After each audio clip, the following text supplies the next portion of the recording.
কেবিনেটত আমি আৰু এটা সিদ্ধান্ত গ্ৰহণ কৰোঁ।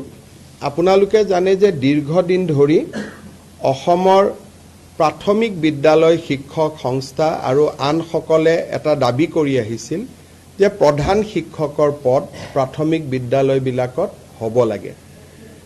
ইতিমধ্যে আমি এইটো সিদ্ধান্ত লৈছিলোঁ যে য'ত 150 ছাত্ৰ ছাত্ৰী আছে তাতে প্ৰধান শিক্ষক পদ আমি সৃষ্টি কৰিম। তাৰ পিছত আমি সিদ্ধান্ত ল'লোঁ যে 100 যদি ছাত্ৰ ছাত্ৰী আছে তাতো আমি এটা প্ৰধান শিক্ষকৰ পদ সৃষ্টি কৰিম।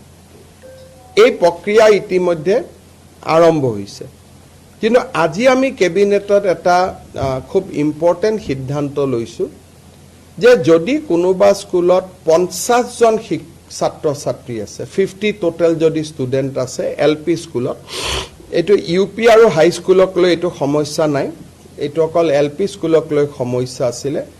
যদি 50 জনো ষ্টুডেণ্ট আছে তেতিয়াহ'লে তাত আমি এটা প্ৰধান শিক্ষকৰ পদ সৃষ্টি কৰিম।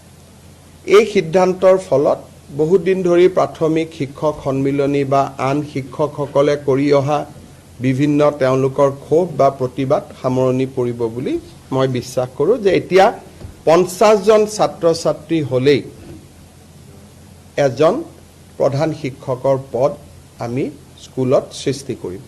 আৰু এই প্ৰধান শিক্ষকসকল DDO হ'ব, তেওঁলোকৰ বিত্তীয় আৰু প্ৰশাসনিক ক্ষমতাও থাকিব।